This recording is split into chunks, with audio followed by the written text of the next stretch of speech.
my face. Peace. Welcome to Absolute Truth. Thank you for joining this broadcast.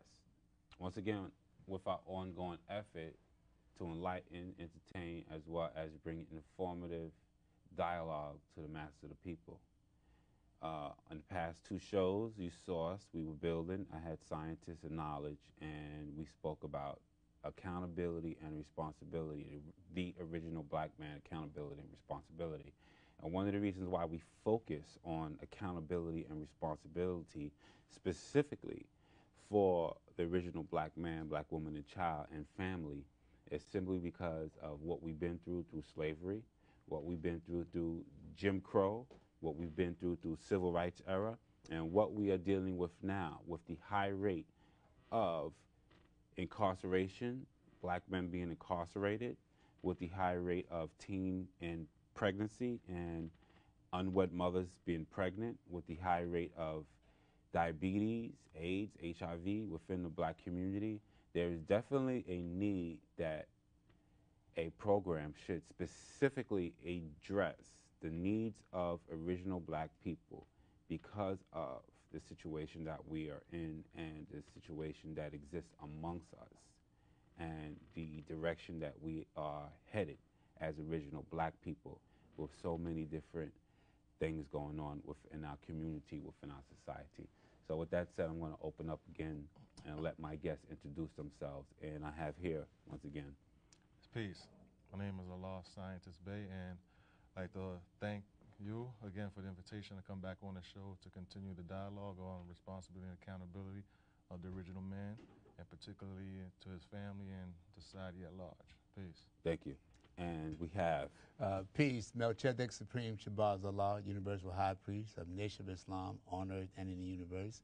I'm happy and overjoyed for you inviting me on your show for the responsibility, because I think that's a very needed, the understanding of that is greatly needed, especially in this day and time amongst our youth.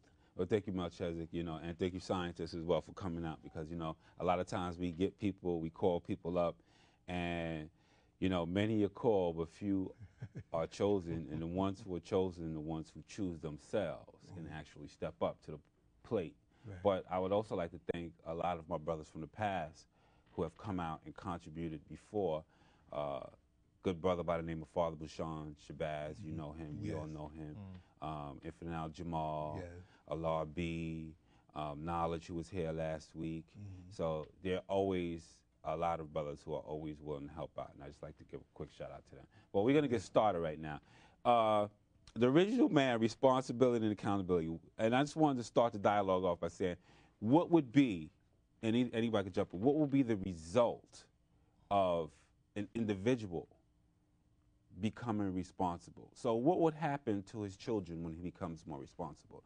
What will happen to the people around him, family, brothers, sisters, mothers, aunts, uncles, and the people who he may work with, or the people who he may go to school with, or the people in his community? What's the result of a man becoming more responsible and accountable? Go ahead, brother. Okay. First of all, the original man or the black man, they have to have the understanding that having a son or a daughter doesn't make you father. Right. The basic of father, or the essence of father, or the meaning of father is provider. You must be a provider in order to be able to be a father. And you must have rules, regulations, and a schedule in raising children. You don't let children raise you, you raise children. Right. And you set up guidelines, okay. And check, in other words, if they're in school, if they're at the school age, then you check on their homework. When they come home from school, there's no going out playing. No, you come home, you do your homework. If you do your homework, then you can have an hour or so to go out and play. Right. Then you have to see that he's in the house or she's in the house at a certain time, so they can get a rested mind. You see, because most children today, they go to school tired. By looking at the movies, the television, the late show, the video games, and things like that. Right. And we allow this. Now, the man and the mother has to work together. It's not what she wants and not what he wants. It's what's best for the proper raising of the child. Right. And if they can come to that understanding and put on the table what's best in the interest of the child, then the child it can be directed in a proper direction where it can be advance itself as far as school is concerned, his career or her career, and so forth. Right. Because right now we're seeing it's sort of like a prideful, boastful thing when individuals are not responsible. You know, there's no rite of passage in a young man going to jail. Right. That's not a rite of passage. True. You know, now we have, you know, oh, you went to jail, you came home, you got your stripe, or you got your medal. Yeah. You know, they call it a medal. You know what I mean? Or you're a community hero. Yeah. You know what I mean? So that, the reason why the individual wound up in prison in the first place was because of irresponsibility. True. True. And because of inaccountability. True. Because if we, as men, realize that there's just much more to it, you're not living just for you. Right. Your life is not just your life. True. Your life and you being alive is a direct reflection on the universe and everything in existence. Mm-hmm. So when you think in a universal platform, when you think in life in general and itself universally, of everything in existence that exists in the world and in time and space, then you say, wait a minute, it's not just me. There's a whole reality that depends upon me existing and being responsible and accountable. True. Because what I do today has an adverse effect 500 years from now, That's true. 1,000 years from now. So that's one of the things, scientists, you could jump in. What will be the result of somebody being more responsible and accountable? Well, to add on to I didn't mean to go into that deep science. It's good that you did, because what you are explaining is the result of an individual having studied at least 35 to 50 years to come to that realization that they're part of a bigger picture. Right. And their overall ultimate purpose, because we all serve multiple purposes. We don't Right. all just serve one purpose. You know, we serve purpose for everyone we come in contact, the places that we do, everything that we have an impact on, we serve a purpose for that. So, Right. so when a person realizes that they have a responsibility not just to themselves, and to their families, to their communities, to their country, to their nation, to their people, Right. to the environment, you know, everything. They have a responsibility because they have a relationship with Right. everything. And so once you come into that understanding, then naturally how you conduct yourself will change. You'll be more cautious on how, and you can see it through society as a whole, because now you see this trend of going green and recycling and so forth. So we've depleted the resources so much, and we're starting to reap the penalties behind that. So now it's forcing us to become more cognizant of how we treat our environment and so forth, because now we see if there's an imbalance between the planet we live on, we can't survive. Right. But going into that, how does a person change or become responsible? I see it as two things. They have to first have a good sense worth of themselves, because your worth of yourself is what's going to determine for you what you deserve and what you're entitled to, and what you're going to settle for and what you're not going to settle for. So once you know that, then it's about getting knowledge, because with more knowledge, it opens up more options for you and opportunities. You know, so once you have, and that's the problem with a lot of our brothers and sisters, they feel that as if they don't have that many options to choose from, and that's because they lack knowledge.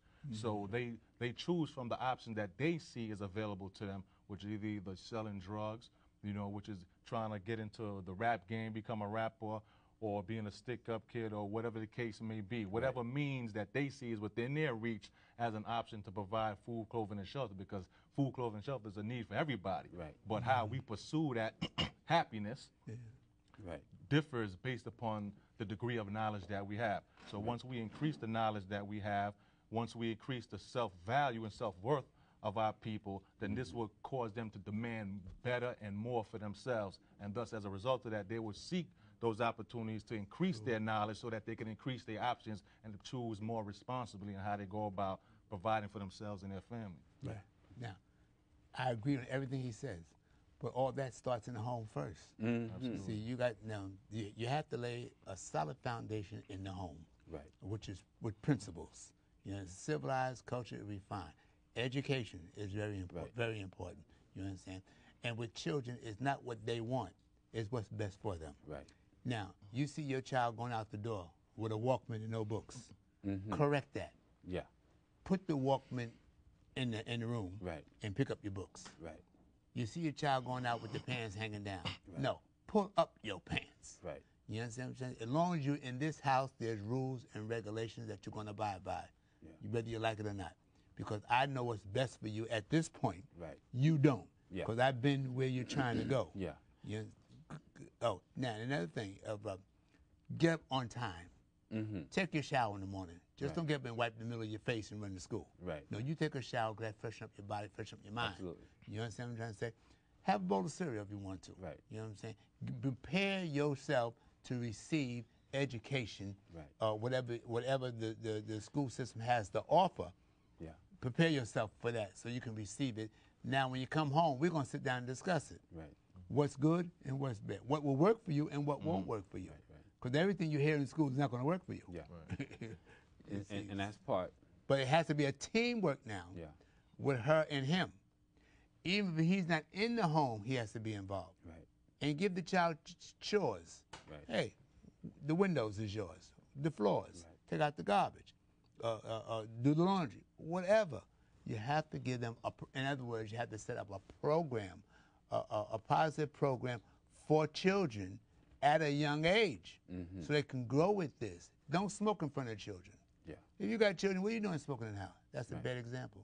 What are you doing drinking? We're talking about having a cold beer watching the fight or the ball game. All you're doing is letting the child know that that's all right. Yeah. No, it's not all right. Okay. Children, they learn by example. Learn, set an example. You could say one thing, but if they see you doing something, they're going to do it. They're going to do it. Yeah.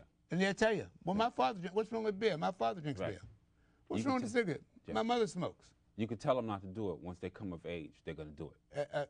Thank you. But my point is, parents plays a major role in the direction of the children with their bad, poor behavior. Right.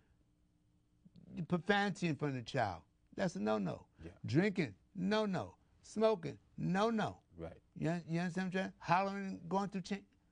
No, you got to, shape that mind.